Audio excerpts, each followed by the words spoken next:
Welcome to the tutorials for the fiscal year 2016 monthly reporting process. There are 4 tutorials to cover this topic: the Direct tab, the New Demographics tab, the Indirect tab, and error checking.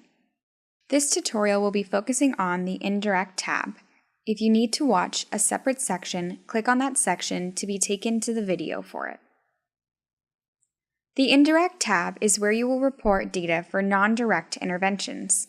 When doing an intervention at a non-school site, indirect interventions are those in which you do not collect any demographic data. For instance, if you did an intervention at a health fair and collected demographic data from those that came to your booth, you would record this intervention in the Direct tab.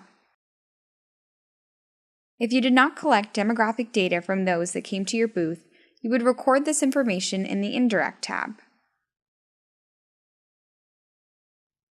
When doing an intervention at a school site, an indirect intervention is one in which you did not complete a nutrition lesson. For example, if you went to a classroom and did a food tasting with no corresponding lesson, you would record this intervention in the Indirect tab. If you went to a classroom and taught a physical education lesson, you would record this intervention in the Direct tab. Now let's take a closer look on how to enter these interventions in this tab. The Indirect tab is broken down into 2 sections: materials distributed such as mailing out newsletters, and communications and events such as having a booth at a community health fair. For the first column in materials distributed, column A, enter the date the activity took place. In column B, you would put the site name, a slash, and a detail of the event. For example, if you handed out newsletters at a community garden, you would enter the name of the community garden slash handed out newsletters. Your format should look something like this example. Column C is for the estimated number of people reached through this activity. This does not need to be an actual count, but just an approximation. For instance, for the newsletter example, you can estimate by counting how many newsletters were handed or sent out.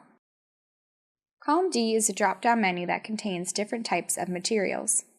For the newsletter example, we would select C, fact sheets, pamphlets, newsletters.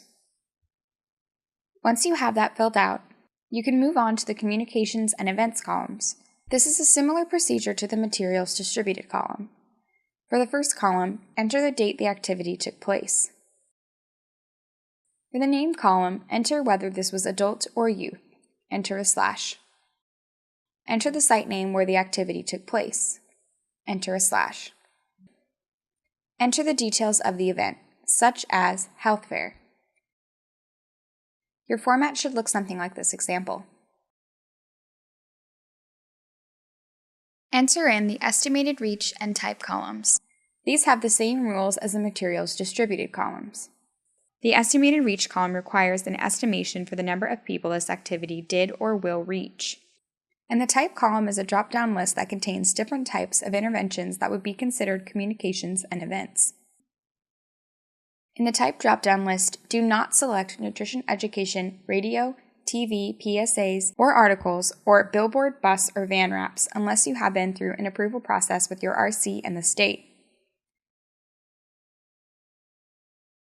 In the source data column, select source data from the drop-down list that you used to estimate reach in column J. In column K, select yes or no from the drop-down list depending on if a food demo was performed. The primary contents columns are similar to those that we saw in the first tab. Each column contains a drop-down list with topics that may have been discussed. Up to 4 may be selected. If you discuss fruits and vegetables, protein, dairy, and whole grains in one session, select My Plate. Do not select all content areas unless you truly taught all content areas, including breastfeeding and folic acid.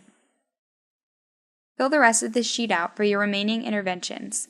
When finished, it should look something like this example. This concludes the tutorial for the Indirect tab. If you have any questions, contact your regional coordinator or the accounting team.